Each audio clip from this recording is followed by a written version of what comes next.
hello guys আজি মই বনাব লৈছো কঁঠালৰ পকৰি আৰু তাৰ কাৰণে মই ইয়া পকা কঁঠাল এটা লৈ লৈছো আৰু ইয়াৰ পৰা মই কেফুটামান ফুট উলিয়াই লৈছো আৰু পকা কঁঠালটোৰ ফুটকেইটা দেখিছেনে একদম সৰু সৰু আৰু হালধীয়া হৈ আছে আৰু খাবলৈ খুবেই মিঠা হয় আৰু প্ৰথমতে মই ইয়াৰ পৰা গুটিকেইটা এক্সট্ৰা কৰি লৈছো তাৰ পাছত এয়া মিক্সি জাৰত গ্ৰাইন্ড কৰি লৈছো আৰু এইফালে ইয়া দেখিছেনে কঁঠালৰ পেষ্টখিনি একদম ক্ৰীম নিচিনা হৈ গৈছে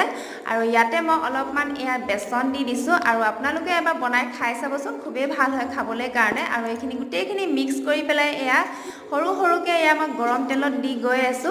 আৰু এই পকৰিকেইটা খাবলৈ খুবেই সফট হয় আৰু খুবেই ভাল হয় আৰু ইয়াত একো নিমখ চেনি দিব নালাগে কিয়নো কঁঠালৰ মিঠাটো বহুতেই বেছি হয় আৰু এয়া প্ৰথমৰ পকৰিকেইটা মই ইয়াক কাঢ়ি লৈছো মই ধুনীয়াকৈ প্লেটত তাৰ পাছতে এয়া হেখতীয়া পকৰিকেইটাও কাঢ়ি লৈছো আৰু লাষ্টত মই অলপমান এয়া কলা নিমখ আৰু চাট মছলা ছটিয়াই দিছো আৰু মোৰ এয়া পকা কঁঠালৰ পকৰি ৰেডি হৈ গ'ল